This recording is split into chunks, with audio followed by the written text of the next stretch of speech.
ठीक।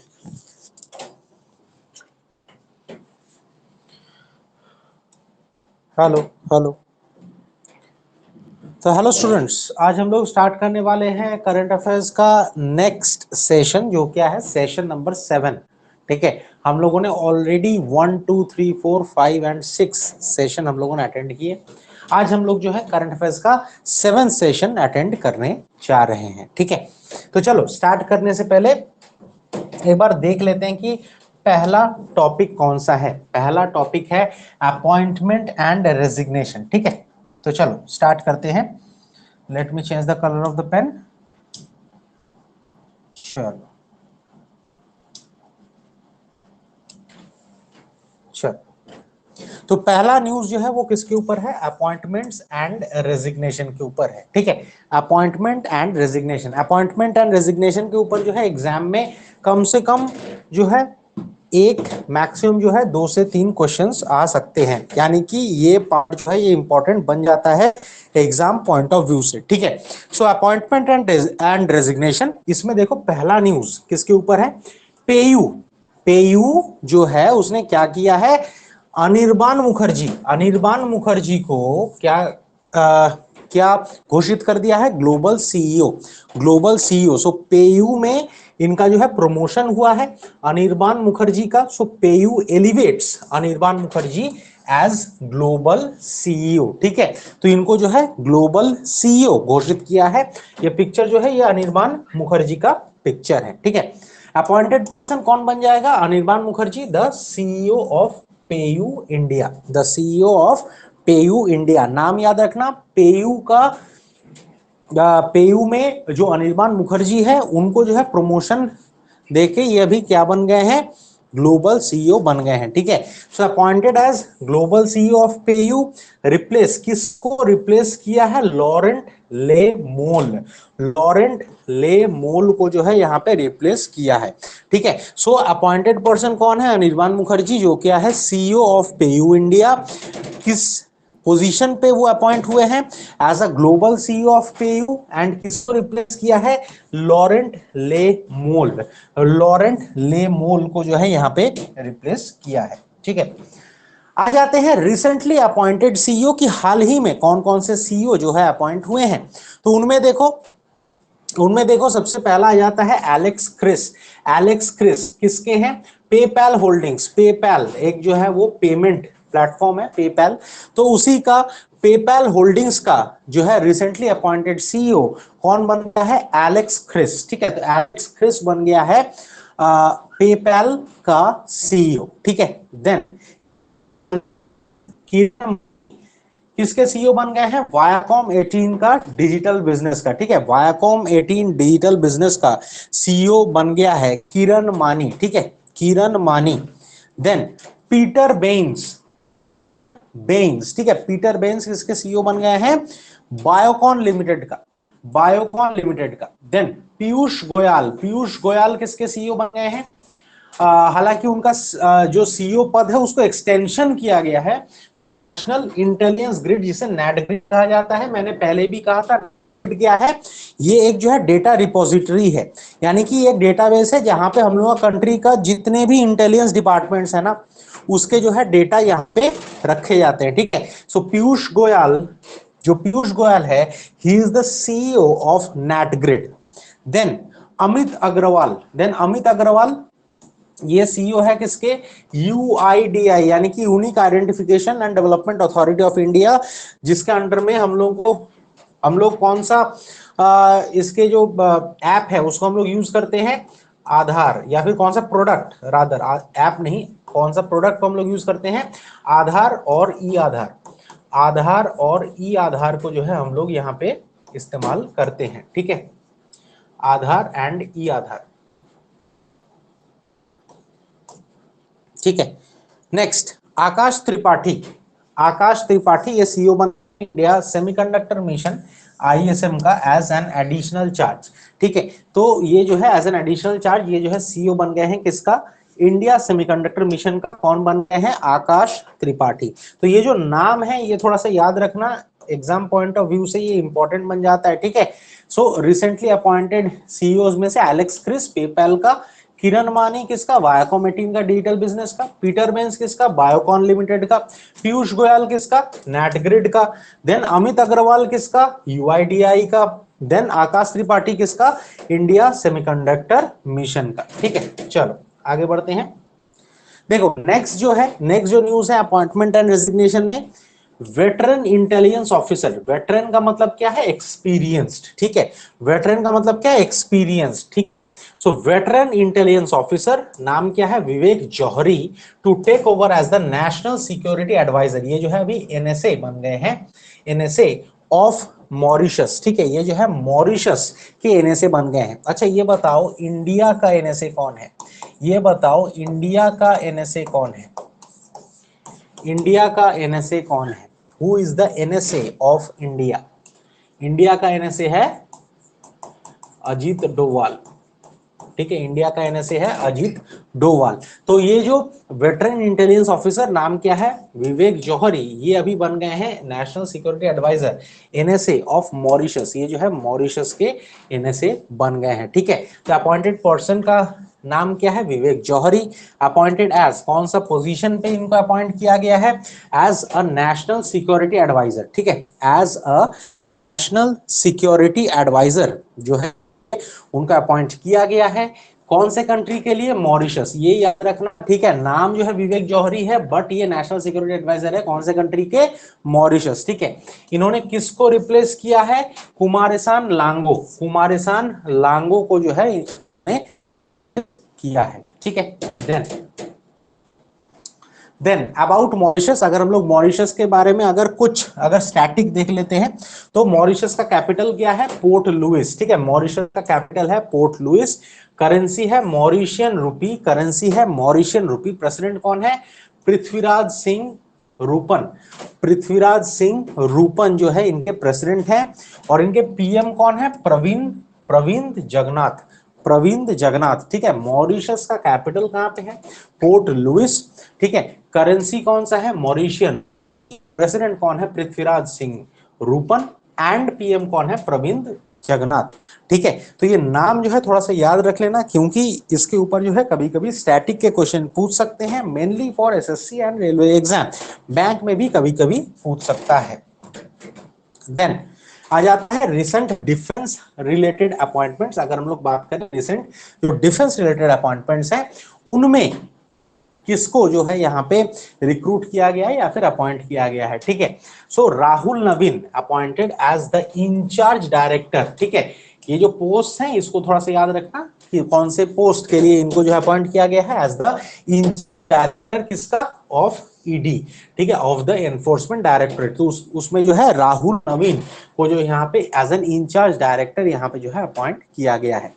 देन आ जाते हैं पायल छाबड़ा, पायल छाबड़ा ये बन गए हैं first women surgeon to join the elite para special forces of the Indian army. ये जो है पहला वुमेन सर्जन बन गए हैं जो क्या है, elite para special forces of the Indian army को ये ज्वाइन किए हैं। देन आ जाते हैं विवेक भाषिन, देन आ जाते हैं विवेक भाषिन, ये बन गए हैं 14th डायरेक्टर किसके, Bhabha atomic and research centre जिसे बार्क कहा जाता है।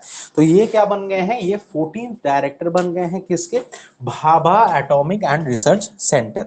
Then vice admiral Tarun Sobti, then vice admiral Tarun Sobti ये बन गए हैं deputy chief of the naval staff, ये बन गए हैं deputy chief of the naval staff. Then lieutenant general Raghu Srinivasan, then lieutenant general Raghu Srinivasan ये बन गए हैं 28th director general border roads organisation. ठीक है, तो नाम याद रखना, राहुल नवीन किसके इंचार्ज डायरेक्टर बन गए हैं, ईडी के। पायल छाबड़ा ये जो है फर्स्ट वुमेन सर्जन बन गए हैं जो कि elite para special forces of the Indian army को ज्वाइन किए हैं।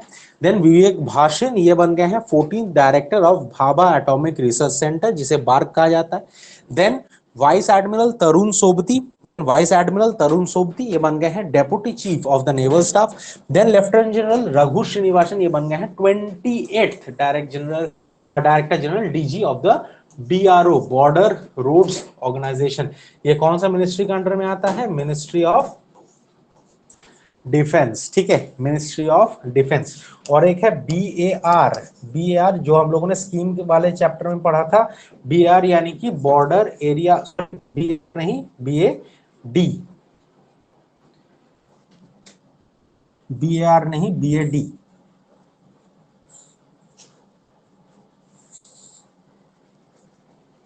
BAD border area development, border area development, यह आ जाता है तुम्हारा मिनिस्ट्री ऑफ होम अफेयर्स, ठीक है, मिनिस्ट्री होम अफेयर्स के अंडर में ही जाता है। तो ये दोनों देख लेना, ठीक है। BAD यानी कि बॉर्डर एरिया डेवलपमेंट, ये आता है under ministry of home affairs. Then ministry of defence के अंडर में आ जाता है बॉर्डर रोड्स ऑर्गेनाइजेशन, जिसे BRO कहा जाता है, ठीक है। समझ में आया बच्चों? चलो ठीक है, नेक्स्ट आगे बढ़ते हैं। अगर हम लोग बात करें बैंकिंग फाइनेंस एंड इकोनॉमी वाले सेक्टर पे, अगर हम लोग बात करें बैंकिंग फाइनेंस एंड इकोनॉमी वाले सेक्टर में, देन पहला न्यूज कौन सा आ जाता है? देखो, RBI doubles the UCB, UCB यानी कि अर्बन कोऑपरेटिव बैंक,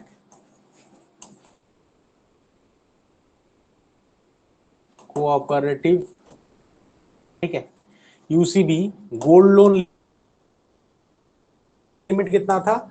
सबसे पहले अगर हम लोग सबसे पहले बात करें तो सबसे पहले था 1 लाख, ठीक है, उससे किया गया 2 लाख, फिर उसके बाद बढ़ा के कर दिया गया 4 लाख, अभी जो है 4 लाख का जो है लिमिट कर दिया गया है, ठीक है।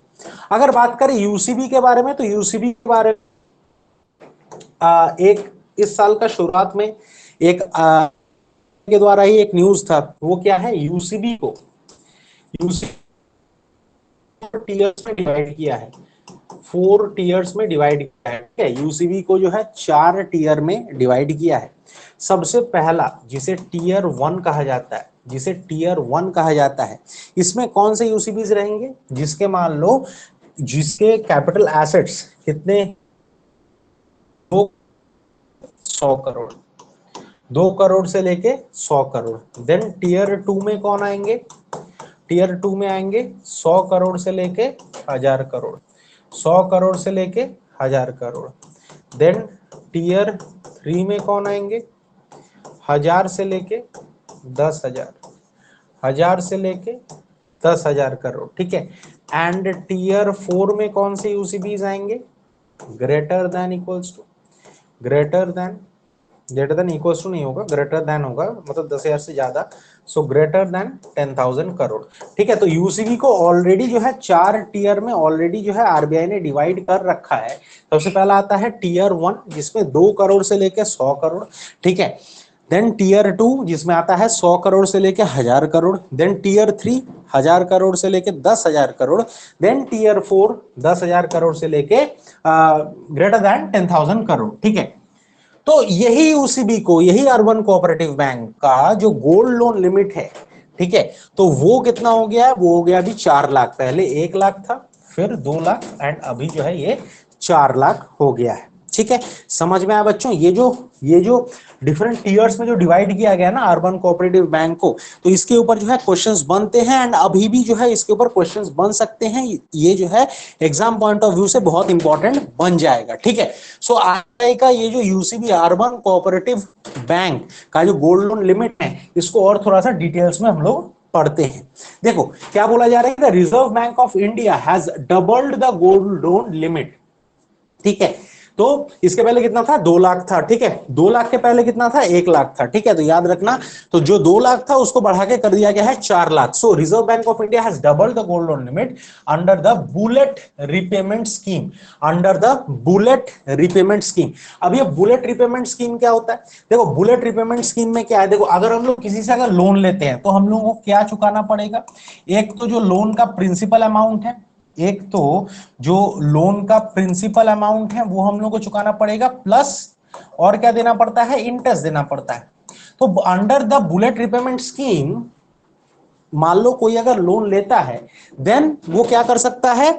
देन वो लोन का जो टाइम पीरियड है वो खत्म होने के बाद ही वो जो है प्रिंसिपल प्लस इंटरेस्ट पे कर सकता है, ठीक है। तो उस दौरान, वो टाइम पीरियड के दौरान वो अगर 1 रुपया भी नहीं देगा फिर भी चलेगा, ठीक है। So the Reserve Bank of India has doubled the gold loan limit under the bullet repayment scheme for urban cooperative banks to 4 lakh. इसको याद रखना थोड़ा सा, इसको जो है 4 लाख में जो है इसको बढ़ा दिया गया है। The RBI has also said that only UCBs that have met the overall target, कि वही यूसीबीज जिसने ओवरऑल टारगेट को मीट किया है and sub targets under the priority sector lending, कि जो यूसीबीज प्रायोरिटी सेक्टर लेंडिंग के अंडर में अपना टारगेट्स एंड सब टारगेट्स को फुलफिल किया है as on March 31, 2023 will be eligible for the higher gold loan limit. कि जो पीएसएल टारगेट को फुलफिल किया है, मेन बात यही है कि जो पीएसएल टारगेट को फुलफिल किया है वो कितना लोन ले सकता है, 4 लाख का लोन ले सकता है, 4 लाख का गोल्ड लोन, 4 लाख का गोल्ड लोन ले सकता है। वो यूसीबी, दोज यूसीबी, ठीक है, दोज यूसीबी ने पीएसएल टारगेट को मान लो फुलफिल नहीं किया है, उसके लिए कितना रहेगा, वही 2 लाख, ठीक है, उसके लिए वही 2 लाख गोल्ड लोन लिमिट रहेगा, ठीक है, समझ में आया बच्चों, ठीक है। सो जो UCB priority sector lending target को फुलफिल किया है, ठीक है, वही एलिजिबल रहेगा हायर गोल्ड लोन लिमिट के लिए। Then the RBI permitted the bullet repayment of gold loans of up to 1 lakh to start within 2007। देखो जैसे मैंने कहा था कि 2007 में ये 1 लाख था, which was increased later in 2014 है, बाद में 2014 में इसको बढ़ा करके कर दिया गया 2 lakh, and with the repayment being restricted to 12 months, की ये जो रीपेमेंट है ये कितने महीनों में करना पड़ेगा, ये जो है 12 महीनों में करना पड़ेगा। So under the bullet repayment, under the bullet repayment, अगर हम लोग बुलेट रिपेमेंट के बारे में अगर बात करें, द प्रिंसिपल एंड इंटरेस्ट, जो प्रिंसिपल और जो इंटरेस्ट लगता है लोन के ऊपर, are paid in lump sum, मतलब एक साथ जो है पे किया जाता है by a borrower to a lender. क्योंकि पैसा कौन देता है, देखो लेंडर जो है ये पैसा देगा, किसको पैसा देगा, बोरोवर को पैसा देगा, ठीक है। तो जैसे ही वो टाइम पीरियड खत्म होता है, ठीक है, जैसे ही ये टाइम पीरियड जैसे ही खत्म होता है, देन जाके बोरोवर जो है लेंडर को पूरा पैसा वापस करेगा। तो under the bullet repayment the principal and interest on a loan are paid in a lump sum by a borrower to a lender at the end of the loan tenure. तो जैसे ही time जैसे ही खत्म होगा, ठीक है, जैसे ही time खत्म होगा तब जाके जो है जो बोरोवर है वो लेंडर को पूरा पैसा वापस देगा। चलो अगर हम लोग आरबीआई के बारे में बात करें तो एस्टैब्लिश कब हुआ था, 1 अप्रैल 1935 को। हेडक्वार्टर कहां पे है, मुंबई में हेडक्वार्टर है। गवर्नर कौन है, शक्तिकांत दास, गवर्नर कौन है, शक्तिकांत दास। डेप्यूटी गवर्नर्स कौन कौन से हैं, T Ravishankar, M R Rao, जिसे एम राजेश्वर राव कहा जाता है, then MD Patra and Swaminathan Janaki Raman, ठीक है, स्वामीनाथन जानकी रमन। तो T Ravishankar, M R Rao, MD Patra, Swaminathan Janaki Raman. ये जो स्वामीनाथन जानकी रमन है ये प्रीवियसली कौन थे, ये डेप्यूटी गवर्नर से पहले प्रीवियसली ये क्या थे, एसबीआई के एमडी एंड सीईओ, ठीक है, ये जो है एसबीआई के एमडी एंड सीईओ थे। देन अगर नेक्स्ट न्यूज की ओर आगे बढ़े, ठीक है, बैंकिंग इकोनॉमी वाले सेक्टर में अगर हम लोग नेक्स्ट न्यूज की ओर आगे बढ़े, देन यहाँ पे नेक्स्ट न्यूज में क्या बोला जा रहा है कि UPI transactions cross 1000 crore mark. ये जो यूपीआई ट्रांजैक्शन है, ठीक है, ये जो है 1000 करोड़ मार्क को जो है यहाँ पे क्रॉस किया है for the second consecutive month in September, ठीक है, ये जो है लगातार 2 महीनों से जो है ये क्या कर रहा है, 1000 करोड़ का मार्क को जो है कंप्लीट किया है। So total number of UPI in September 2023, total number of UPI यानी कि इतने जो है ट्रांजैक्शंस हुए हैं, इतने जो है ट्रांजैक्शंस हुए हैं, ठीक है, and total value of UPI, कि ये जो है नंबर ऑफ ट्रांजैक्शंस था और हर एक जो ट्रांजैक्शन है उसमें जो वैल्यू है, ठीक है, तो इतने ट्रांजैक्शंस का वैल्यू कितना है, इतने ट्रांजैक्शंस का वैल्यू है 15.80 ट्रिलियन इंडियन रुपीस, ठीक है, 15.80 ट्रिलियन इंडियन रुपीस। अगर हम लोग एक्स्ट्रा इन्फो के बारे में बात करें तो this was the second consecutive month that UPI transactions cross the 1000 crore mark.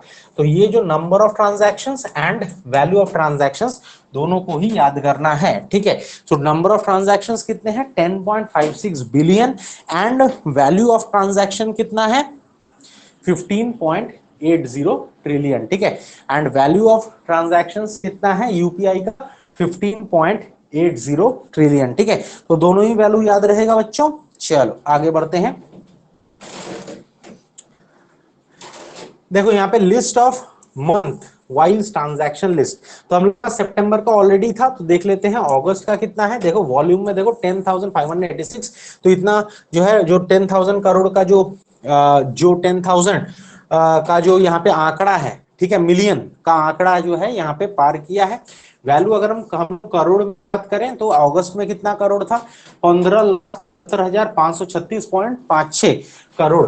And जुलाई था 9,964.61, ये क्या था, मिलियन नंबर ऑफ ट्रांजैक्शन, और उसका वैल्यू कितना था, 15,33,645.20 करोड़। अगर हम लोग जून के बारे में बात करें तो 9,935.06, ये जो है मिलियन नंबर ऑफ ट्रांजैक्शंस, उसके वैल्यू कितने थे, 14,75,464.27 करोड़। अगर मई के बारे में बात करें तो नंबर ऑफ ट्रांजैक्शंस कितने थे, 9,415.19 मिलियन नंबर ऑफ ट्रांजैक्शंस। अगर हम लोग वैल्यू के बारे में बात करें तो 89,145.50 करोड़, ठीक है। देन अगर हम लोग अप्रैल के बारे में बात करें तो 8,898.14 million number of transactions. Then अगर हम लोग वैल्यू के बारे में बात करें तो 14,07,000.55 करोड़। अगर हम लोग मार्च के बारे में बात करें तो 8,685.30 करोड़। एंड अगर हम लोग वैल्यू के बारे में बात करें तो 14,10,443.01 करोड़ जो है ये वैल्यू ऑफ ट्रांजैक्शन था। तो सबसे ज्यादा हम लोग को कहां पे देखने को मिला, सबसे ज्यादा हम लोग को देखने को मिला सितंबर में, ठीक है। और ये जो है ये लगभग जो है 2 महीने से ये जो है ऑलमोस्ट 10,000 पार कर रहा है। देन अगर बात करें नेक्स्ट न्यूज के बारे में, बैंकिंग सेक्टर, तो पीएफआरडीए, ठीक है। पीएफआरडीए का फुल फॉर्म क्या है, pension fund regulatory and development authority. Pension fund regulatory and development authority, ये जो pension fund regulatory and development authority हम लोगों ने एपीवाई में भी किया था, ठीक है। एपीवाई यानी कि अटल पेंशन योजना, अटल पेंशन योजना में भी हम लोग किया था, ठीक है। अटल पेंशन योजना ये कौन सा मिनिस्ट्री के अंडर आता है, कौन बताएगा, कौन सा मिनिस्ट्री के अंडर, मिनिस्ट्री ऑफ फाइनेंस के अंडर आता है, मिनिस्ट्री ऑफ फाइनेंस के under. So PFRDA selects 11th fund manager, PFRDA selects 11th fund manager for the national pension system. ये जो है नेशनल पेंशन के लिए 11th फंड मैनेजर को जो है यहाँ पे सिलेक्ट किया है। The PFRDA is in the process of appointing DSP यानी कि ये जो है एक फंड मैनेजर है, ठीक है। So DSP pension fund manager as the 11th fund manager authorised to manage retirement savings within the national pension system, ठीक है, within the national pension system.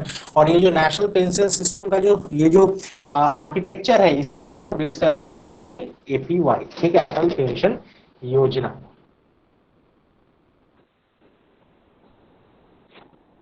ठीक, अगर हम लोग नेशनल पेंशन सिस्टम के बारे में बात करें, ये बहुत इंपॉर्टेंट बन जाएगा एग्जाम पॉइंट ऑफ व्यू से, थोड़ा सा ध्यान में रखना, ठीक है। ये लॉन्च कब हुआ था, अप्रैल 2004 में। इसका बेनिफिट क्या है कि एवरी एनपीएस सब्सक्राइबर, कि जो भी मान लो नेशनल पेंशन स्कीम के अंडर में आता है या फिर जो नेशनल पेंशन सिस्टम आता है, तो every NPS subscriber is assigned to a 12 digit unique number.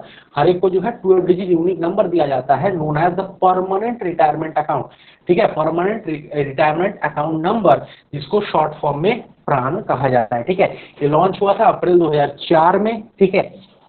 इसका बेनिफिट क्या है कि हर एक एनपीएस सब्सक्राइबर को जो है असाइन किया जाएगा 12 डिजिट का यूनिक नंबर, ठीक है, जिसको कहा जाता है परमानेंट रिटायरमेंट अकाउंट नंबर प्राण, ठीक है। इसका एलिजिबिलिटी क्या है कि any Indian citizen between the ages of 18 and 70, ठीक है।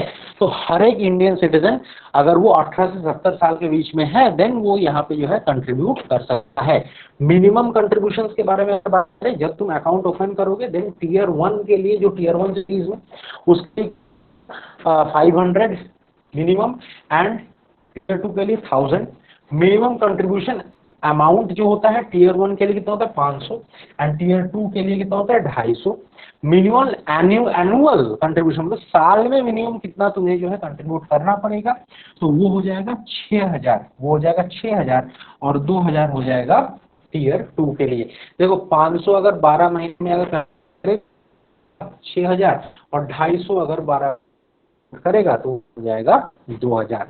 ठीक है, तो याद रखना करते टीम टीयर 1 के लिए 500, टीयर 2 के लिए 1000। ठीक है, अगर मिनिमम अमाउंट हर महीने में कितना होना चाहिए 500, टीयर 2 में 250, मिनिमम एनुअल कंट्रीब्यूशन टीयर 1 के लिए 6000, टीयर 2 के लिए 2000। ठीक है, समझ में आया बच्चों, समझ में आया। ये इंपॉर्टेंट बन जाएगा एग्जाम में, ये बहुत इंपॉर्टेंट बन सकता है नेशनल पेंशन सिस्टम। ठीक है, देन अगर हम लोग CFRDA के बारे में बात करें तो 23 अगस्त 2003 को ये जो हेडक्वार्टर कहाँ पे है, न्यू दिल्ली में है। चेयरमैन कौन है, दीपक मोहंती। ये नाम याद रखना, दीपक मोहंती जो है इनके चेयरमैन है। पब्लिश हुआ था 23 अगस्त 2003 को। हेडक्वार्टर है न्यू दिल्ली में, चेयरमैन है दीपक मोहंती। ठीक है, चेयरमैन है मोहंती। चलो आगे बढ़ते, चलो आगे बढ़ते हैं। देखो न्यूज 4, 4 नंबर न्यूज क्या है बैंकिंग सेक्टर में, वो है सिडबी एंड शेल फाउंडेशन। ठीक है, सिडबी और जो शेल फाउंडेशन है इन्होंने एक साथ कोलैबोरेट की, इन्होंने एक साथ कोलैबोरेट किया है किसके ऊपर, 6 मिलियन फैसिलिटी के ऊपर जो है ये कोलैबोरेट किया है। ठीक है, so SIDBI and Shell foundation collaborated on 6 million facility, कि इतना जो है अमाउंट का फैसिलिटी हम लोग जो है प्रोवाइड करेंगे। ठीक है, सो एक्स्ट्रा पॉइंट्स के बारे में अगर बात करें तो small industries development bank of India जिसे सिडबी कहा जाता है एंड द शेल फाउंडेशन, ठीक है, launch the 6 million risk sharing facility to improve access to finance for electric vehicles, ताकि मान लो कोई अगर इलेक्ट्रिक व्हीकल खरीद रहा है उसका फाइनेंस करने में कोई भी प्रॉब्लम ना आए। ठीक है, उसका फाइनेंस करने में कोई भी प्रॉब्लम ना आए, तो उसके लिए जो है सिडबी और शेल फाउंडेशन ने जो है यहाँ पे एक MOU साइन किया है, या फिर हम लोग बोल सकते हैं कोलैबोरेशन दोनों कंपनी के बीच में हुआ है। और ये जो है 6 मिलियन US डॉलर्स का ये जो है कोलैबोरेशन है, ताकि जो फाइनेंस है इलेक्ट्रिक व्हीकल्स का वो और अच्छे तरीके से हो पाए। The 6 million facility is made of 3 million from SIDBI. जो 3 मिलियन है वो कौन प्रोवाइड करेगा, सिडबी प्रोवाइड करेगा, और बाकी का जो 3 मिलियन है ये कौन प्रोवाइड करेगा, शेल फाउंडेशन ये प्रोवाइड करेगा। ठीक है, the RSF will unlock 81 million of commercial capital for EV assets। ठीक है, तो ये बोला जा रहा है कि जो RSF है, जो RSF है ये क्या करेगा, ये RSF का फुल फॉर्म क्या है, रिस्क शेयरिंग फैसिलिटी। ठीक है, तो ये जो है ये 81 million commercial capital EV assets के लिए ये अनलॉक कर देगा इस कोलैबोरेशन के बाद। And this collaboration is also aligned with the Indian governments national EV mission 30@30। ठीक है, at the rate 30, which aims to increase, जिसका एम क्या है, to increase the share of electric vehicles in new vehicle sales to 30% by 2030। जो क्या M करता है कि वो जो है इलेक्ट्रिक व्हीकल का जो शेयर है उसको जो है इंक्रीज कर देगा नया व्हीकल सेल्स में बाय 30% बाय 2030। तो national EV mission, national EV mission 30@30, national EV mission 30@30 का मतलब क्या है कि जो शेयर ऑफ इलेक्ट्रिक व्हीकल्स हैं, ठीक है, मतलब नए जो भी व्हीकल्स बिक रहे हैं उसमें जो EV जो इलेक्ट्रिक व्हीकल्स का जो शेयर है वो जो है इंक्रीज करके हो जाएगा 30%। ये जो है 30% इंक्रीज होगा। टूट गया क्या, अभी जस्ट टूटा है क्या, 5 मिनट से ज्यादा हो गया। हाँ, अरे लौड़े, मैं तो पढ़ा रहा हूँ, अब मेरे को पता ही नहीं है कहाँ से कनेक्शन टूटा है। देख रहा था स्क्रीन पे तो कनेक्शन टूट गया। याद है आप बोर्ड वगैरह है ना, तो उससे पता नहीं चलता। नहीं पता चलता। अच्छा हाँ, मेरे को कॉल आया था कुणाल से।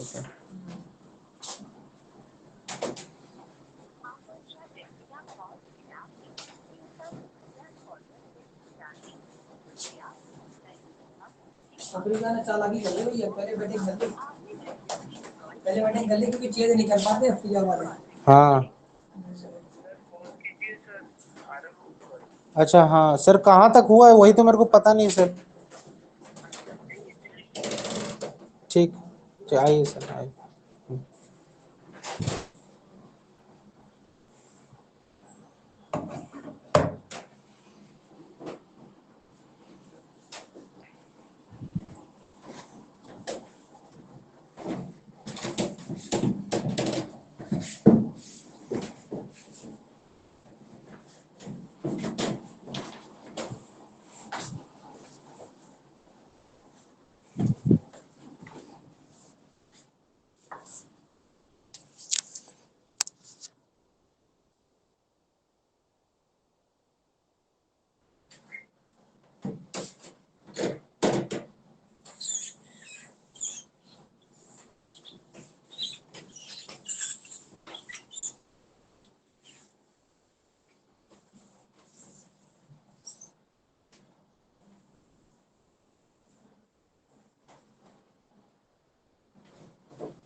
सो ओके स्टूडेंट्स, आ जाते हैं हम लोग news number 3 in the banking and economic sector.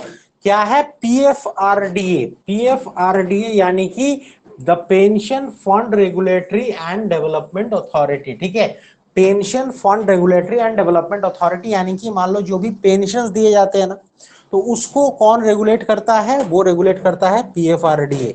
यही पीएफआरडीए के बारे में हम लोगों ने पढ़ा था किसमें? एपीवाई, प्रधानमंत्री अटल पेंशन योजना में हम लोगों ने पढ़ा था। ठीक है, अटल पेंशन हम लोगों ने पढ़ा था कि ये जो है इसको एडमिनिस्टर कौन करता है? पीएफआरडी एडमिनिस्टर करता है। और ये जो है ये कौन सा मिनिस्ट्री के अंडर में आता है? मिनिस्ट्री ऑफ फाइनेंस के अंडर में आता है। So the pension fund regulatory and development authority is in the process of appointing DSP pension fund manager, की वो जो है अभी अपना डीएसपी पेंशन फंड मैनेजर को जो है यहाँ पे अपॉइंट करेगा as the 11th fund manager, की वो जो है as the 11th fund manager appoint किया जाएगा, authorise to manage retirement savings, जो क्या करेगा? जो रिटायरमेंट सेविंग्स को मैनेज करेगा within the national pension system. क्योंकि ये जो पीएफआरडीए है ये एनपीएस के अंडर में जो पेंशन दिए जाते हैं उसी को जो है एडमिनिस्टर करते हैं। और हम लोग को पता है कि एपीवाई अटल पेंशन योजना भी जो है नेशनल पेंशन सिस्टम के स्ट्रक्चर में ही है। ठीक है, तो अगर हम लोग बात करते हैं नेशनल पेंशन सिस्टम के बारे में, ये जो है बहुत ही इंपॉर्टेंट है एग्जाम पॉइंट ऑफ व्यू से। ठीक है, इट इज वेरी इंपॉर्टेंट। तो देख लेते हैं इसको लॉन्च कब किया गया था। इसको लॉन्च किया गया था अप्रैल 2004 में। ठीक है, जो नेशनल पेंशन सिस्टम है इसको लॉन्च किया गया था अप्रैल 2004 में। इसका बेनिफिट क्या है कि हर एक जो एनपीएस सब्सक्राइबर है, ठीक है, हर एक जो एनपीएस सब्सक्राइबर है उसको जो है एक 12 डिजिट का यूनिक आइडेंटिफिकेशन नंबर दिया जाता है, जिसका नाम क्या है? परमानेंट रिटायरमेंट अकाउंट नंबर, जिसे प्रान कहा जाता है। ठीक है, permanent retirement account number. Normally हम लोगों को अगर बैंक अकाउंट खोलने के लिए हम लोग को क्या चाहिए? परमानेंट अकाउंट नंबर चाहिए, जिसे हम लोग पैन कहते हैं। और ये रिटायरमेंट से रिलेटेड है तो याद रख सकते हो, तो ये क्या हो जाएगा? परमानेंट रिटायरमेंट अकाउंट नंबर, जिसे प्रान कहा जाता है। ठीक है, तो दोनों में डिफरेंस समझ में आया? एक जो है पैन, एक जो है प्रान। ठीक है, अब देखो एलिजिबिलिटी, एलिजिबिलिटी क्या है कि एनी इंडियन सिटीजन, कोई भी इंडियन सिटीजन इसमें जो है एलिजिबल है, जिसका एज कितना होना चाहिए 18 टू 70 ईयर्स। ये इंपॉर्टेंट बन जाता है कि उसका एज कितना होना चाहिए, 18 से 70 साल तक जो है इसका एज होना चाहिए। मिनिमम कंट्रीब्यूशन कितना होना चाहिए व्हेन ओपनिंग एन अकाउंट, देखो टीयर 1 के लिए होना चाहिए 500, देखो टीयर 1 के लिए होना चाहिए 500, टीयर 2 के लिए होना चाहिए 1000, ठीक है। टीयर 1 के लिए होना चाहिए 500, टीयर 2 के लिए होना चाहिए 1000।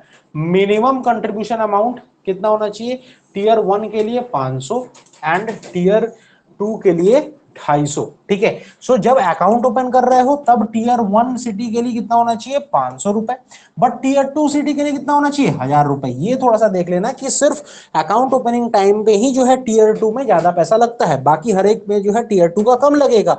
सो मिनिमम कंट्रीब्यूशन अमाउंट अगर कंट्रीब्यूट अगर कर रहे हो तो मिनिमम कंट्रीब्यूट कितना करना है, मिनिमम कंट्रीब्यूट करना है अगर तुम टीयर 1 सिटी से बिलोंग करते हो तो 500 रुपए, अगर तुम टीयर 2 सिटी से बिलोंग करते हो तो 250 रुपए जो है मिनिमम कंट्रीब्यूट करना पड़ेगा, ठीक है।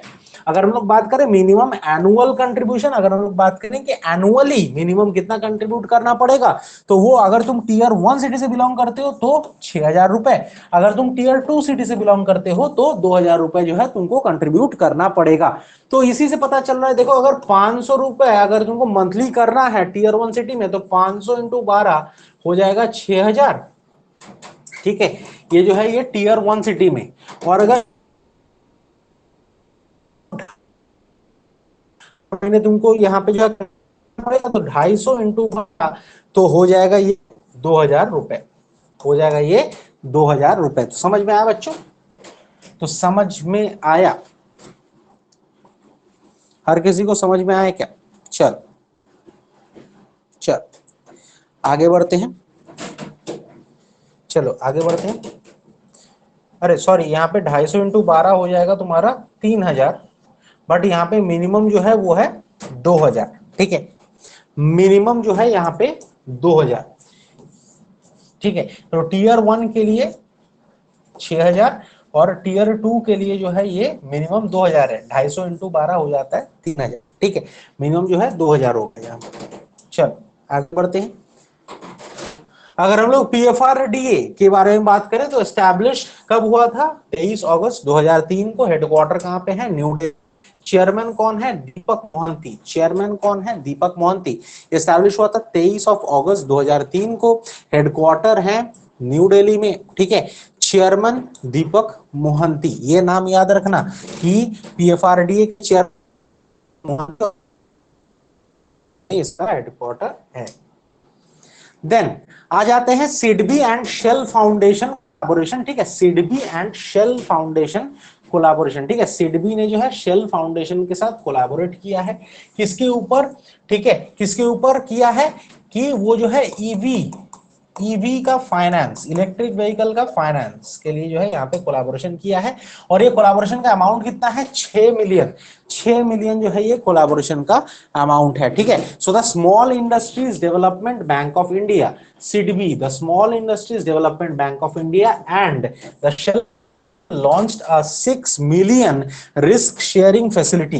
It launched a 6 million risk sharing facility to improve access to, कि वो जो है अपना एक्सेस को इंप्रूव करे फॉर इलेक्ट्रिक व्हीकल्स, कि वो जो है अपना एक्सेस को इंप्रूव करे इलेक्ट्रिक व्हीकल्स के लिए। And the 6 million facility is made up of 3 million from SIDBI. ये जो 6 मिलियन में 3 मिलियन कौन प्रोवाइड करेगा, सिडबी प्रोवाइड करेगा।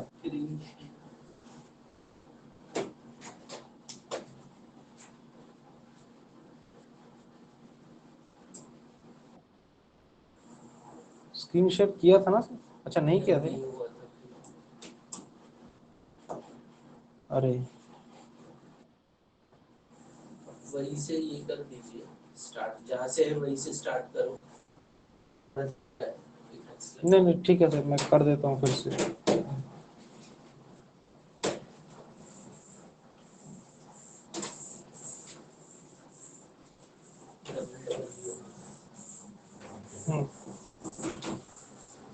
सर आपका फोन ना ऐसे रखो। अरे हाँ कॉल है, मुझे रुक जाएगा। अच्छा अच्छा, मैं वो पढ़ा रहा था साइलेंट देख ही नहीं पाए वो। ठीक है सर, देखिए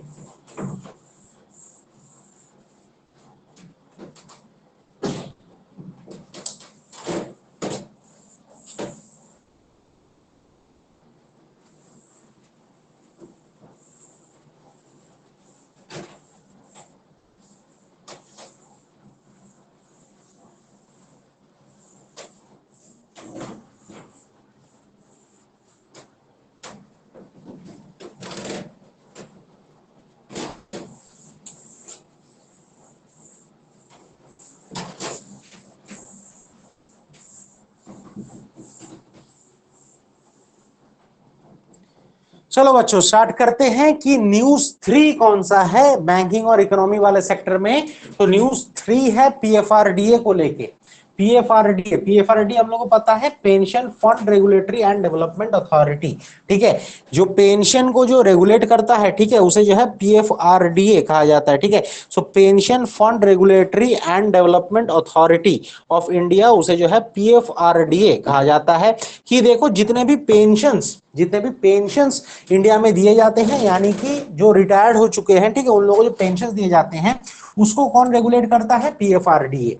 ये पीएफआरडीए के बारे में हम लोगों ने एक स्कीम में भी पढ़ा था, पीएमएपीवाई, यानी कि अटल पेंशन योजना में भी हम लोगों ने इसे पढ़ा था, जो कि 2015 में लॉन्च किया गया था अटल पेंशन योजना। ठीक है, ये कौन सा मिनिस्ट्री के अंडर में आता है? ये आता है मिनिस्ट्री ऑफ फाइनेंस के अंडर में। ठीक है, जहां पे जो है सोशल सिक्योरिटी के तौर पर लोगों को पेंशन दिया जाता है।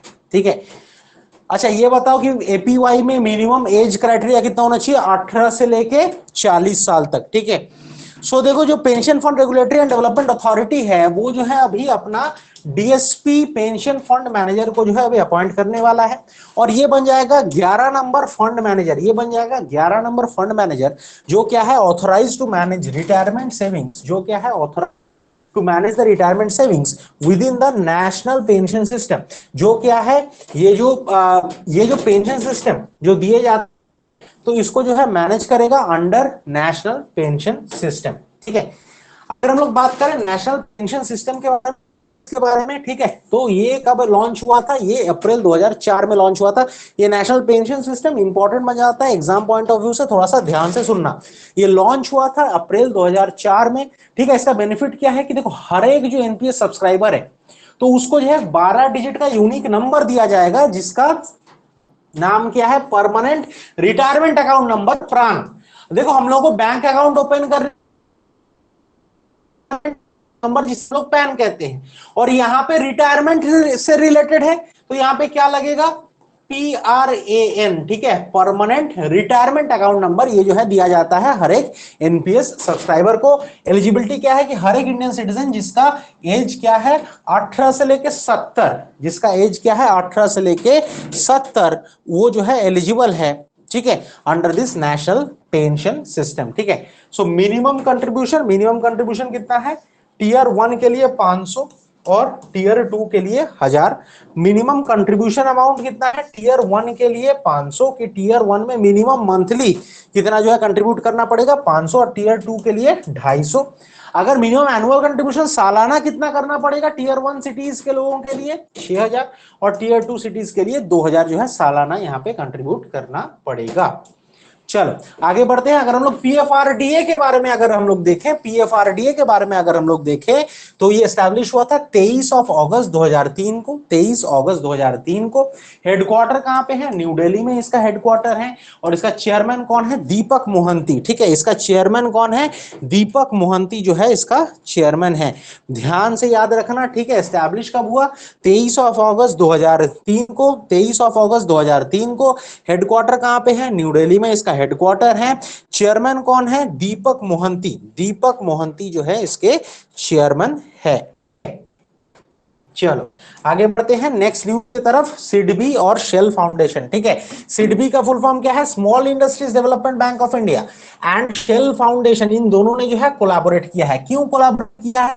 देखो मार्केट में जितने भी ईवीज बिकते हैं ना, उसका संख्या क्या है? कम है।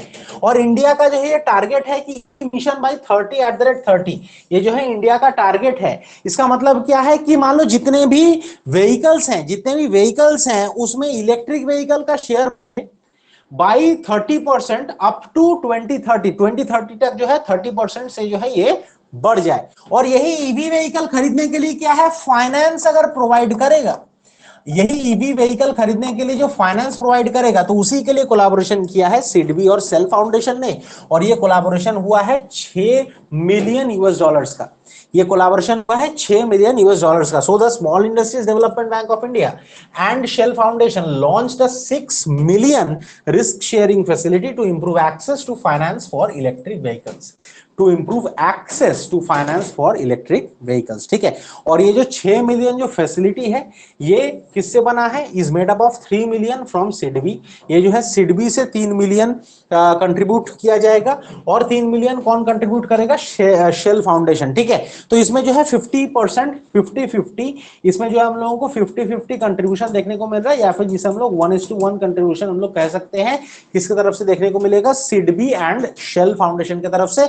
जहां पे 6 मिलियन के अंडर में जो है 3 मिलियन कौन प्रोवाइड करेगा, सिडबी, और 3 मिलियन कौन प्रोवाइड करेगा, शेल फाउंडेशन प्रोवाइड करेगा। ठीक है, the RSF will unlock 81 million of commercial capacity for EV assets. ठीक है, जो आरएसएफ है वो क्या अनलॉक करेगा, 81 million of commercial capital for EV assets. और ये जो कोलैबोरेशन है ये किसके साथ अलाइंड है, with the Indian governments national EV mission 30@30, कि इंडियन गवर्नमेंट का जो नेशनल ईवी मिशन है, ठीक है, कि 30% तक जो है हम लोगों का ईवी व्हीकल्स का शेयर बढ़ जाएगा बाय 2030 तक। इसका एम क्या है, to increase the share of electric vehicles in the new vehicle sales to 30% by 2030।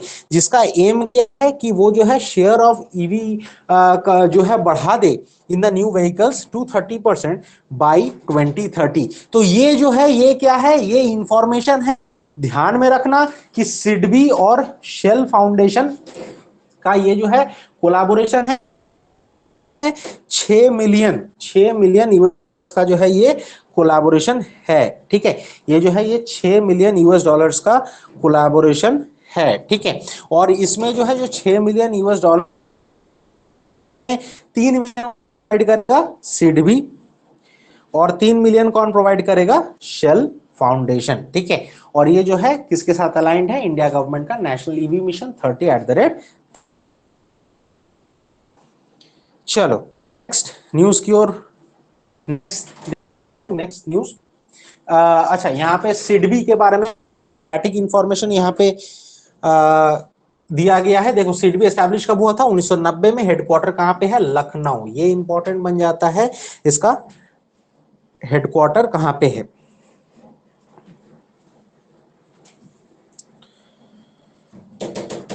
Then इसका चेयरमैन और एमडी कौन है, शिवा सुब्रमण्यन रमन। ठीक है, इसका जो चेयरमैन और एमडी कौन है, शिवा सुब्रमण्यन रमन। सिडबी जो है एस्टैब्लिश हुआ था 1990 में। हेडक्वार्टर कहां पे है, Lucknow Uttar Pradesh. Chairman and MD कौन है, शिवा सुब्रमण्यन रमन। ठीक है, देन अगर सिडबी के बारे में कुछ न्यूज अगर हम लोग अगर यहाँ कर लें, तो उसमें देखो SIDBI has participated as an anchor investor. ये जो है ये मेन इन्वेस्टर बना है in promising lenders fund managed by Vivriti asset management. ठीक है, जो प्रॉमिसिंग लेंडर्स फंड जो निकाला है विवृति एसेट मैनेजमेंट, इसमें जो है एंकर इन्वेस्टर कौन बना है, SIDBI small industries development bank of India with an aggregate target of 700 crore, जिसका जो है एग्रीगेट टारगेट कॉर्पस क्या है, 700 करोड़ इन 2 ट्रांचेस, यानी कि 350 करोड़ एंड 350 करोड़। ठीक है, इन 2 ट्रांचेस। जो सिडबी है इन्होंने क्या किया, इन्होंने अनाउंस किया it's partnership with the Indian institute of management Ahmedabad, IIMA। ठीक है, Indian institute of management Ahmedabad के साथ जो है ये पार्टनरशिप जो है अनाउंस किया है। ठीक है, और ये जो अहमदाबाद IIM अहमदाबाद, तो ये क्या है, स्टार्टअप इंक्यूबेटर सेंटर बनाएगा, इनोवेशन इंक्यूबेशन एंड एंटरप्रेन्योरशिप, जिसे CIIE कहा जाता है, सिडबी एक्सीलरेटर फंड, कि वहां पे जो है एक सिडबी एक्सीलरेटर फंड बनाया जाएगा। सिडबी ने पार्टनरशिप किसके साथ किया है, सिडबी ने पार्टनरशिप किया है IIM अहमदाबाद के साथ है, यहाँ पे पार्टनरशिप किया है। और इसका इनिशियल कितना होगा, 20 करोड़ का इनिशियल अमाउंट होगा टू बिल्ड, ये दोनों जो यहाँ पे जो है यहाँ पे कोलैबोरेशन किया है CII, ठीक है, centre for innovation incubation and entrepreneurship. Then next के बारे में बात करें, नेक्स्ट उसके बारे में बात, तो एडीबी, तो ये एडीबी है, ADB flood and river bank erosion risk. तो एडीबी ने क्या अप्रूव किया है, 200 मिलियन का लोन, ताकि वो जो है जो फ्लड और जो river bank erosion risk management है असम में, उसको जो है ये अप्रूव कर सके। ठीक है, तो एडीबी ने 200 मिलियन का लोन जो है अप्रूव किया है, ताकि जो flood and river bank erosion risk है उसको यहाँ पे स्ट्रेंथन कर सके। ठीक है, लोन अमाउंट कितना है, 200 million, provided by Asian development bank, और किसको प्रोवाइड किया गया है, असम गवर्नमेंट को यहाँ पे जो है प्रोवाइड किया है। ठीक है, तो लोन अमाउंट कितना है, 200 मिलियन का यहाँ पे लोन अमाउंट है। प्रोवाइड किसने किया है, एशियन डेवलपमेंट बैंक ने यहाँ पे जो है प्रोवाइड किया है, और किसको प्रोवाइड किया, असम गवर्नमेंट को यहाँ पे जो है प्रोवाइड किया गया है।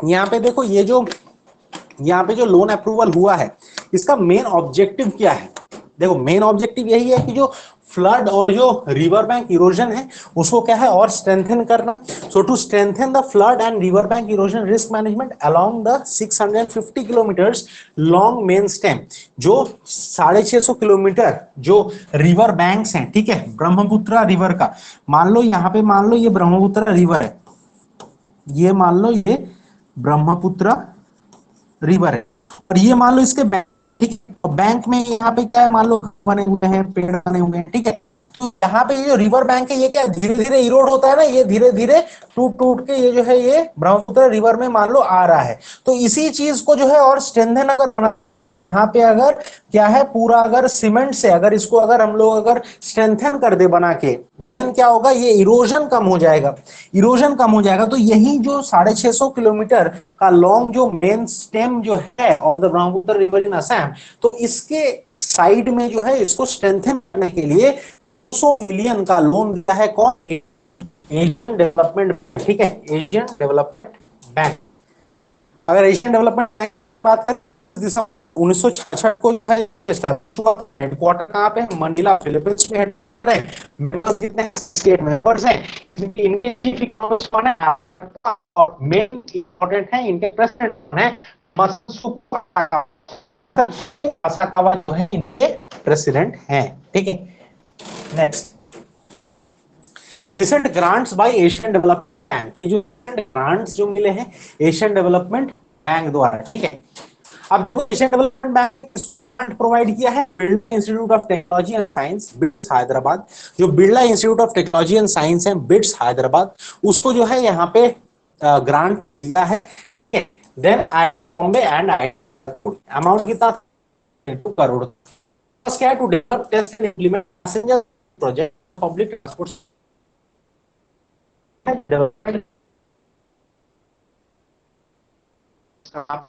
पब्लिक कौन से जगह में, ठीक है। देन ये भूटान को भी पैसा कितना है,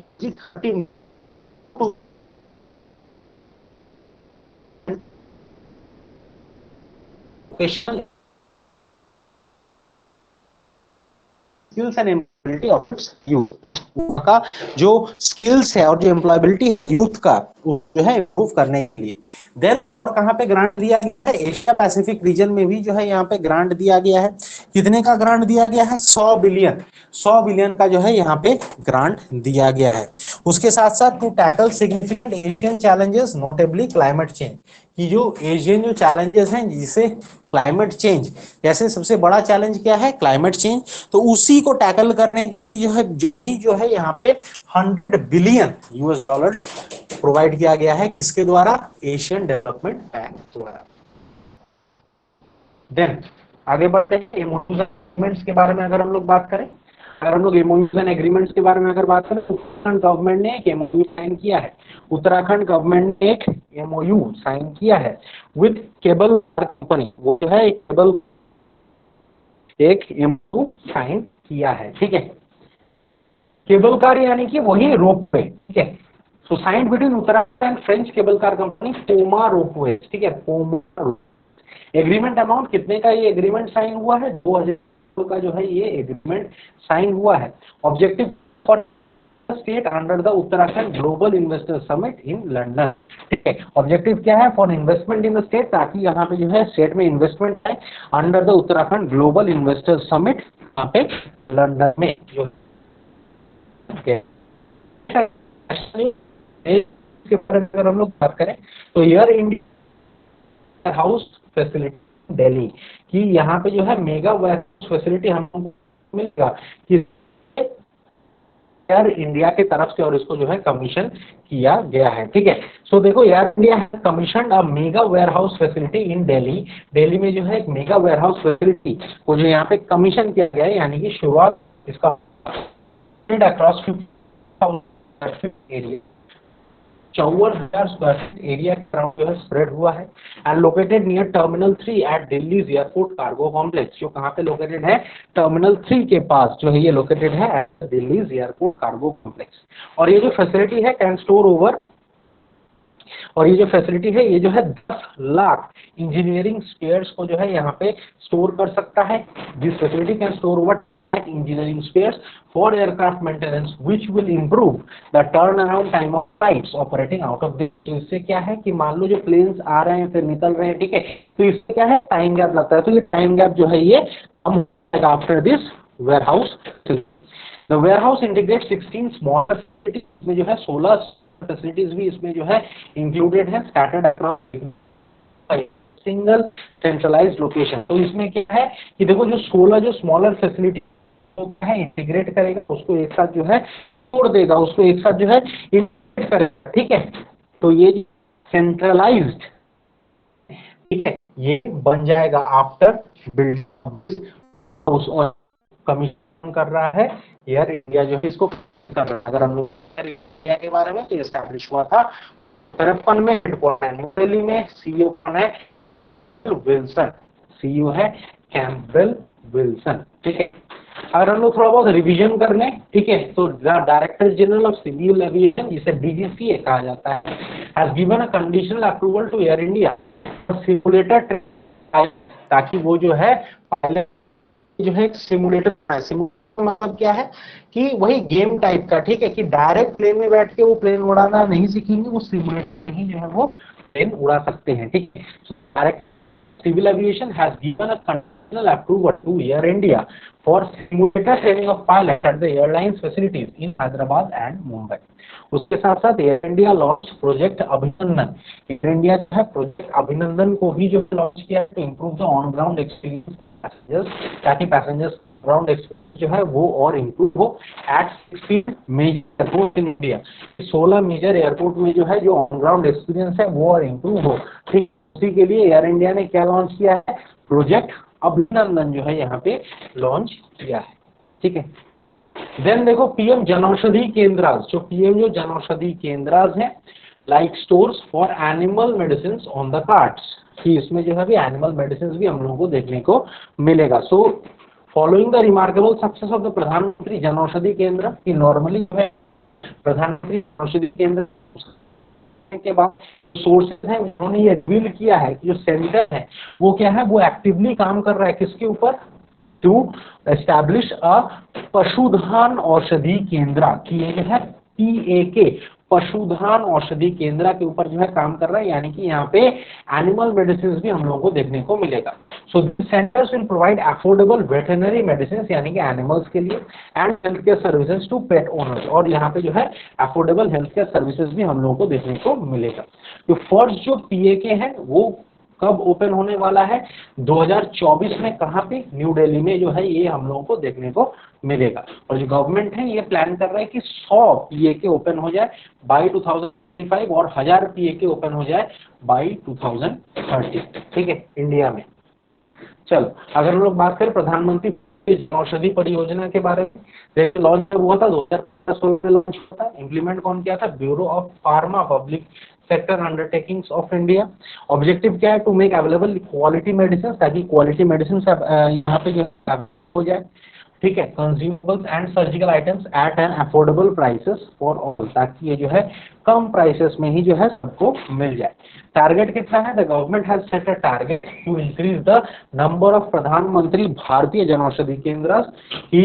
जो गवर्नमेंट है उन्होंने एक टारगेट सेट किया है कि जो नंबर ऑफ भारतीय जनौषधि केंद्र है उसका नंबर जो है ये बढ़ के कितना हो जाए 10,500 by the end of March 2025, कि by the end of March 2025 जो गवर्नमेंट है उन्होंने ये टारगेट सेट किया है कि जो नंबर ऑफ प्रधानमंत्री भारतीय जनौषधि केंद्र हैं ये बढ़ के 10,500 हो जाए by the end of March 2025। ठीक है, नेक्स्ट आ जाता है इंटरनेशनल न्यूज में। अगर हम लोग इंटरनेशनल न्यूज के बारे में बात करें तो European Union approves world's first green bond standards to combat green washing. ठीक, ग्रीन वॉशिंग को कॉम्बैट करने के लिए जो है ईयू ने अप्रूव किया है वर्ल्ड का फर्स्ट ग्रीन बॉन्ड स्टैंडर्ड जो है यहाँ पे अप्रूव। ठीक है, तो देखो यहाँ पे क्या कहा जा रहा है, European Union law makers approve the world's first green bond standards. The standards are intended to help investors avoid green washing, ताकि जो इन्वेस्टर्स हैं वो ग्रीन वॉशिंग को अवॉइड कर पाए, एंड मिसलीडिंग क्लाइमेट, कि वो जो है या तो ग्रीन वॉशिंग है उसको अवॉइड करें, और जो मिसलीडिंग मान लो जो क्लाइमेट फ्रेंडली क्लेम्स करते हैं ना बहुत सारे कंपनीज की, हमारे वजह से ये हो रहा है, हम लोग जो है एनवायरनमेंट के प्रति बहुत ध्यान दे रहे हैं, तो ये जो मिसलीडिंग क्लेम्स हैं इसके ऊपर भी जो है यहाँ पे कुछ जो है नियम लाए हैं, कुछ जो है स्टैंडर्ड्स लाए हैं। द स्टैंडर्ड्स आर वॉलंटरी, ये जो स्टैंडर्ड्स हैं ये वॉलंटरी हैं, बट जो कंपनीज हैं that want to label their bonds as green in the EU will have to comply. तो बोला जा रहा है कि जो स्टैंडर्ड्स हैं ये, और जो कंपनीज हैं वो क्या है, वो अगर अपने आप को अगर ग्रीन अगर साबित करना चाहता है यूनियन में, देन उनको जो है इसको मानना पड़ेगा, यानी कि इसको जो है कंप्लाई करना पड़ेगा। Specifically at least 85% of the funds जो कि रेज किए जाते हैं, specifically at least 85% of the funds that are raised must be allocated to activities aligned with the EU sustainable taxonomy. तो बोला जा रहा है कि अराउंड 85% ऑफ फंड्स जो रेज किए जाते हैं उसको जो है अलाइन करना पड़ेगा with the EU sustainable taxonomy. ठीक है, देन अगर हम लोग बात करें यूरोपियन यूनियन के बारे में तो ये एस्टैब्लिश हुआ था 1993 में।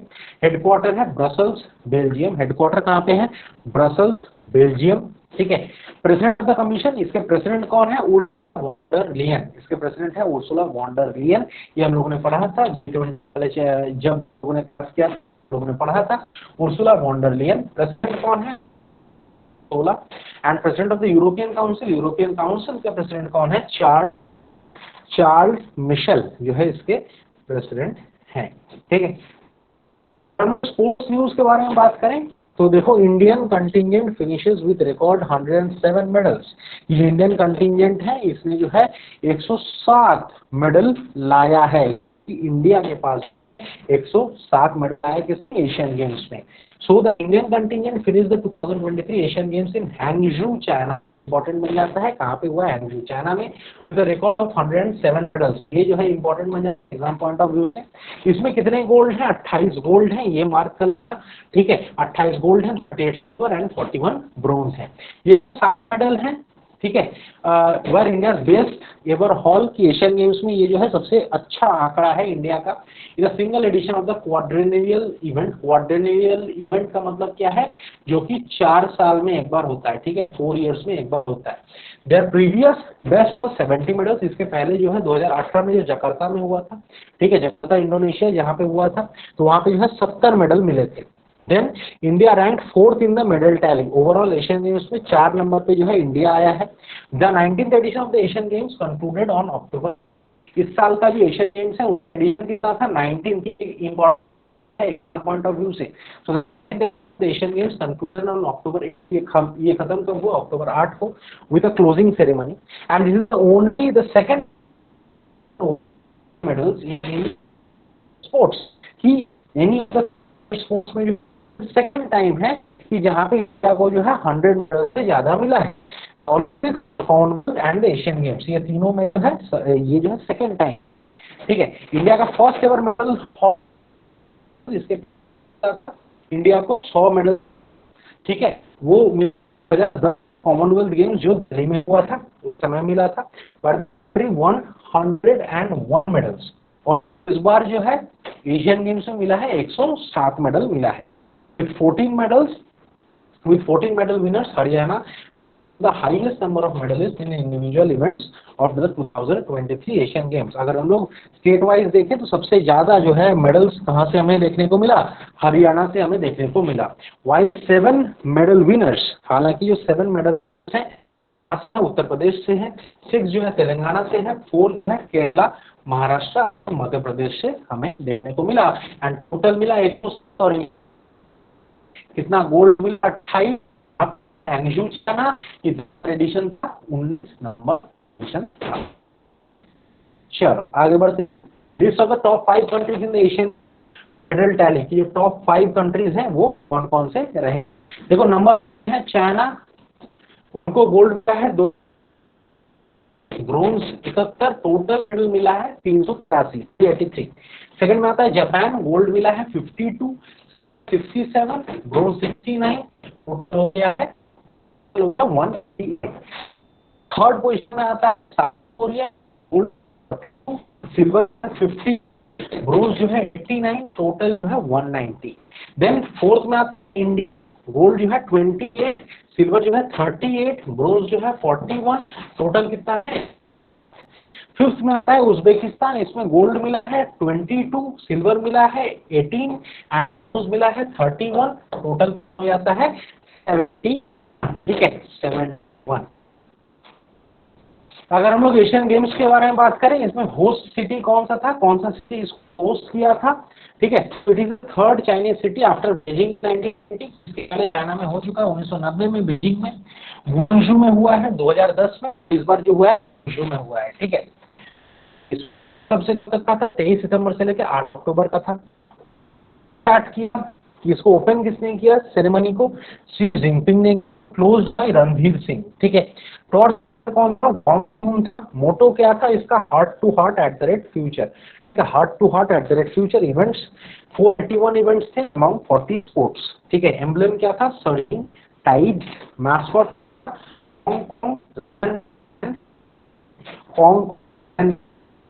ये है मैस्कॉट थे। मेडल्स का नाम क्या था, शैनशुई यानी कि लेक एंड माउंटेन। न्यू कौन कौन से ई स्पोर्ट्स थे, electronics, break dancing, flying disc, roller sports and sport climbing. Medal win किसको मिला है, चाइना को मिला है।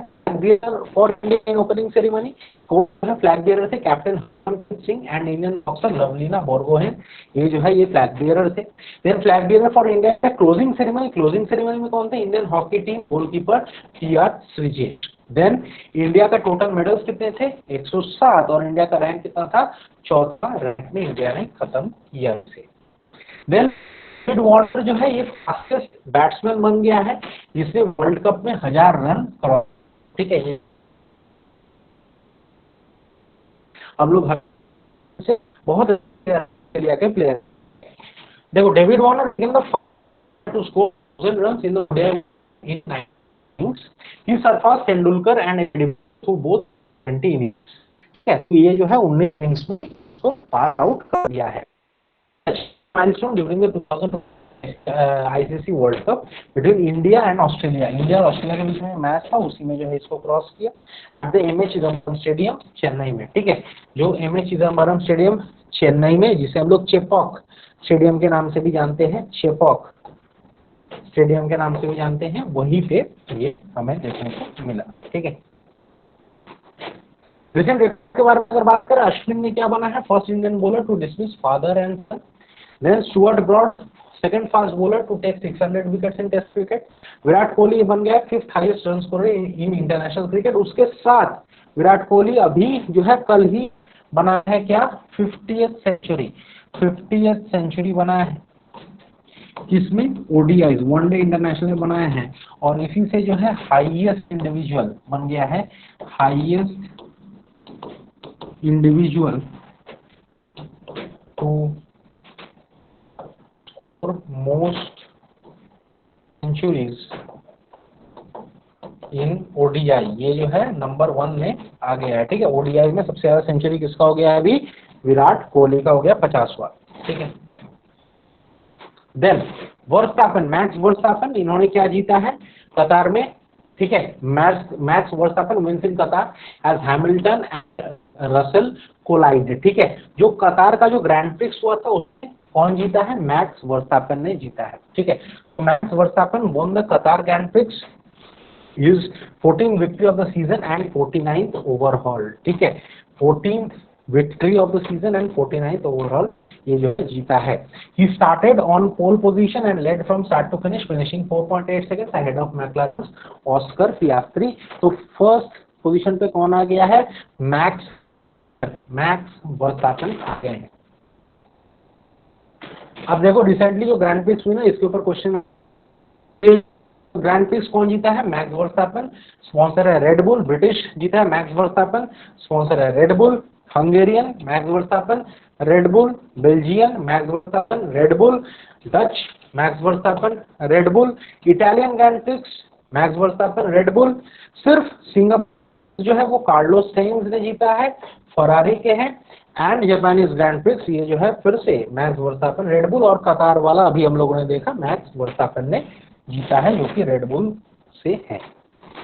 बात करें अगर awards and honours, important question, ठीक है, इससे बनेगा नोबेल प्राइज से बनेगा, ठीक है। नोबेल प्राइज 2023, देखो नोबेल प्राइज जो है वर्ल्ड का मोस्ट प्रेस्टिजियस अवार्ड है, जो किसको दिया जाता है, honouring individuals and organization for outstanding achievement in physics, चाहे वो फिजिक्स में हो, केमिस्ट्री में हो, मेडिसिन में हो, लिटरेचर में हो, पीस एंड इकोनॉमिक्स।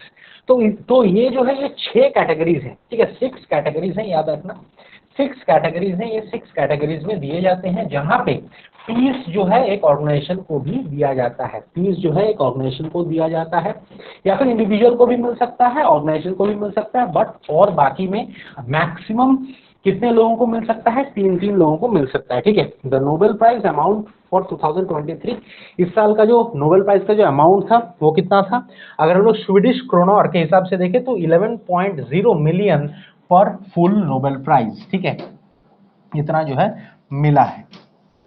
देन अगर बात करें हम लोग यहाँ पे नोबेल प्राइज 2023 का विनर लिस्ट के बारे में, तो फिजियोलॉजी मेडिसिन में कौन जीता है, Katalin Karikó and Drew Weizmann, Katalin Karikó और ड्रू विजमैन। क्यों मिला है, for their pioneering work on mRNA vaccine, की उन्होंने जो है एमआरएनए वैक्सीन का खोज किया था। फिजिक्स में अगर बात करें तो Pierre Agostini and Ferenc Krausz and Anne L'Huillier, ये तीनों को मिला है, ठीक है। क्यों मिला है, for experimental methods that generate the attosecond pulses of light for the study of electron dynamics in matter, ताकि जो मान लो एटोसेकेंड का मतलब क्या है, एटोसेकेंड का मतलब क्या है, 10⁻⁻18 सेकेंड, 10⁻⁻18 सेकेंड को एटोसेकेंड कहा जाता है। तो ये 10⁻18 सेकेंड में मान लो पार्टिकल में जो चेंज आता है, तो उसको देखने के लिए जो लाइट लगता है यहाँ पे डिस्कवर किया है इन 3 व्यक्ति ने, पियरे फेरेंग क्रॉस एंड व्हीलर, और इसीलिए इन लोगों को नोबेल प्राइज मिला है। अगर बात करें केमिस्ट्री के बारे में, देन मूंगी जी, लुइस ई ब्रूस, एलेक्सी आई एकिमोव, इन तीनों को मिला है for the discovery and synthesis of quantum dots. ये जो है जो क्यू एलईडी हम लोग देखते हैं ना, क्वांटम एलईडी, तो ये डिस्कवर करने के लिए इन लोगों को मिला है। अगर हम लोग लिटरेचर के बारे में बात करें तो जॉन फोसे को मिला है। क्यों मिला है, for his innovative plays and prose which give voice to the अनसेबल।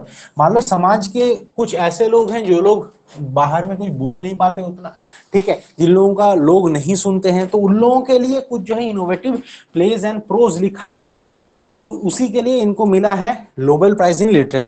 अगर हम लोग बात करें यहाँ पे पीस के बारे में, तो किसको मिला है, नारगिस मोहम्मदी को मिला है, नारगिस मोहम्मदी को मिला है। तो इसके ऊपर जो है एग्जाम में क्वेश्चन भी आया था आईबीपीएस क्लर्क में इसमें, ठीक है। So for her fight against the operation of women in Iran, कि वो जो है ईरान में जो वुमेन के ऊपर अत्याचार हुआ उसके ऊपर जो है यहाँ पे बात किया, and fight to promote human rights and freedom for all. Then Sveriges Riksbank prize in economic sciences किसको मिला, इकोनॉमिक्स में किसको मिला, क्लॉड गोल्डिंग को मिला, for having an our understanding of women's labour market outcomes, की women का जो मार्केट आउटकम है वो क्या हो सकता है, उसके ऊपर जो एडवांस स्टडीज किया है, तो उसी के लिए जो है मिला है, ठीक है, उसी के लिए जो है इनको मिला है, ठीक है, नोबेल प्राइज। देन आ जाते हैं, अगर हम लोग नोबेल प्राइज के बारे में देखें तो इसको अवार्ड किसको किया गया था, 1901 में फर्स्ट अवार्ड किया गया था। कौन देता है, स्वीडन देता है। All prize except the peace prize, ठीक है, क्योंकि पीस प्राइज जो है ये कौन देता है, नॉर्वे। ये इंपॉर्टेंट बन जाता है एग्जाम पॉइंट ऑफ व्यू से। Then reward a gold plated green gold medal, a gold plated green gold medal, एक डिप्लोमा दिया जाता है, and monetary award of 1 million Swedish kroner, ठीक है, 1 मिलियन स्वीडिश क्रोनर। देन अगर हम लोग समिट एंड कॉन्फ्रेंसेस की बात करें तो श्रीलंका जो क्या होस्ट करने वाला है, IORA council of ministers meeting, कहां पे, कोलंबो में, ठीक है। श्रीलंका जो है होस्ट करने वाला है IORA council of ministers meeting in Colombo, ठीक है। So council of ministers meeting of the Indian ocean rim association, ठीक है, ये जो है ये मीटिंग का नाम है। इसका एडिशन कितना था, 23rd एडिशन था। कहां पे हुआ, कोलंबो, श्रीलंका में हुआ। इसका थीम क्या था, स्ट्रेंथ रीजनल। और इंडिया को लीड किसने किया, हम लोग का एस जयशंकर, जो क्या है मिनिस्टर्स ऑफ एक्सटर्नल अफेयर्स। ये एस जयशंकर का ये पिक्चर है, ठीक है। Then Indian ocean rim Association के बारे में अगर बात करें, एस्टैब्लिश कब हुआ था, 6 मार्च 1997 को। इसका हेडक्वार्टर कहां पे है, मॉरिशस में है, इबन मॉरिशस। मेंबर्स कितने हैं, 23 हैं। सेक्रेटरी जनरल कौन है, सलमान अल फरीसी। देखो इसके मेंबर्स कितने हैं, 23 हैं, और इसके एडिशन कितने थे, 23 नंबर, ठीक है। इसके सेक्रेटरी जनरल है सलमान अल फरीसी। देन अगर बात करें हम लोग बुक्स एंड ऑथर्स के बारे में, अगर हम लोग बात करें बुक्स एंड ऑथर्स के बारे में, then director Vivek Agnihotri launches his latest book in Lucknow, ठीक है। जो डायरेक्टर है विवेक अग्निहोत्री, इसने जो है अपना लेटेस्ट बुक को लॉन्च किया है, कहां पे, लखनऊ में, ठीक है। बुक का नाम क्या है, the book of life my dance with Buddha for success. ये बुक के नाम के ऊपर जो है क्वेश्चंस बनते हैं। बुक का नाम क्या है, the book of life my dance with Buddha for success, authored by, मतलब इसका ऑथर कौन है, Vivek Agnihotri, the director of Kashmir files, जो कि कश्मीर फाइल्स के डायरेक्टर हैं, ठीक है। अगर हम लोग रिसेंट बुक्स एंड ऑथर्स के बारे में बात करें तो fire on the Ganges, life among the dead, Banaras, इसके ऑथर कौन है, Radhika Iyengar. Idols, unearthing the power of murti puja, इसके ऑथर कौन है, भावना रॉय।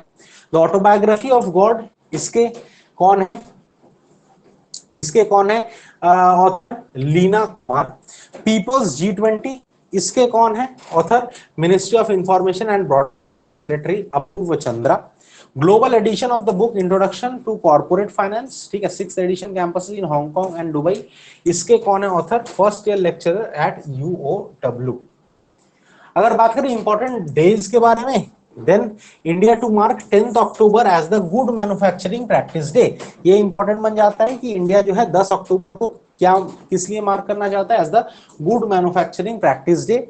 इसमें देखो अगर कहा जाए एक्स्ट्रा पॉइंट्स के बारे में अगर कहा जाए तो India will mark October 10th as the national current good manufacturing practice day at CGMP day, ठीक है, at CGMP day. This day is intended to highlight the importance of adhering to CGMP in pharmaceutical manufacturing, ठीक है। So current good manufacturing practice day, जिसे जो है CGMP day कहा जाता है, इसको मेनली जो है कौन सा सेक्टर के लिए जो है यहाँ पे यूज किया जाएगा, फार्मा सेक्टर के लिए जो है यहाँ पे मेनली यूज किया जाएगा, ठीक है। देन देखो लिस्ट ऑफ इंपॉर्टेंट डेज के बारे में अगर बात करें तो मनाया जाता है वर्ल्ड टीचर्स डे। अगर हम लोग बात करें नेशनल टीचर्स डे का, अगर हम लोग बात करें नेशनल टीचर्स डे का, अगर हम लोग बात करें नेशनल टीचर्स डे का, तो ये कब मनाया जाता है, September 5th, September 5 को ये मनाया जाता है, ठीक है। क्या था, the teachers we need for the education we want, the global narrative to reverse the teacher shortage. 6 अक्टूबर को क्या मनाया जाता है, वर्ल्ड स्माइल डे, थीम था रेडिएट जॉय। 6 अक्टूबर को क्या मनाया जाता है, वर्ल्ड सेरिब्रल पैल्सी डे, जिसका थीम क्या था, टुगेदर स्ट्रॉन्गर। 9 अक्टूबर वर्ल्ड पोस्टल डे, ठीक है, 9 अक्टूबर को वर्ल्ड पोस्टल डे भी मनाया जाता है, और इसका थीम क्या था, together for trust collaborating for a safe and connected future, ठीक है।